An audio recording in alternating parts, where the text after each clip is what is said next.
কি নাম বাবা, তোমার নাম কি? তুমি ভালো আছো? কি কষ্ট হচ্ছে বাবা তোমার? একটু দেখি, তোমার হাত দেখি বাবা। হ্যাঁ, গুড। সবাইকে শুভেচ্ছা।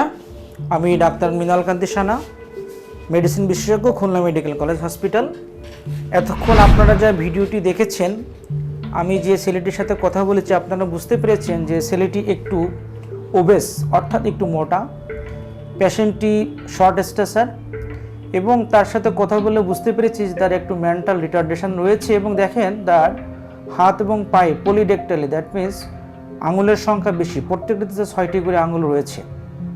আমরা যদি এটি পর্যালোচনা করি তাহলে এই পেশেন্টটি রয়েছে obesity, short stature, polydactyly, mental retardation এবং আমরা তার gynaecomastia, that means female like breast পেয়েছি এবং তার টেস্টিস, অন্ডকোষ্ঠ অত্যন্ত ছোট। এটিকে বলা হয় বার্ডেড বিডেল সিনড্রোম। এটি খুব রেয়ার কেস।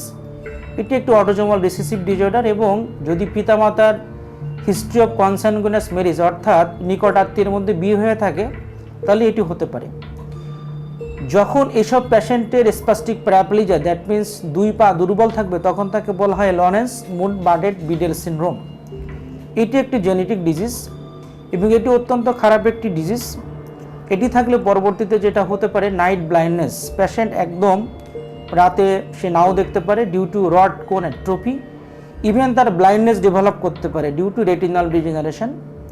এবং পরবর্তীতে পেশেন্টের অনেকখানি সেকেন্ডারি কিছু ফিচার, যেমন পেশেন্টের ডায়াবেটিস ডেভেলপ করতে পারে, তাই অ্যানোজমিয়া, সে নাকে গন্ধ নাও পেতে পারে, হেয়ারিং ডিফেক্ট, দ্যাট মিনস সে কানে না শুনতে পারে, স্পিচ ডিফিকাল্টি, কথা বলার সমস্যা হতে পারে, কোনো কোনো সময় পেশেন্টের কার্ডিওমায়োপ্যাথি, অর্থাৎ হার্টে বড় ধরনের সমস্যা হতে পারে এবং হেপাটিক ফাইব্রোসিস, লিভারটা ড্যামেজ হতে পারে।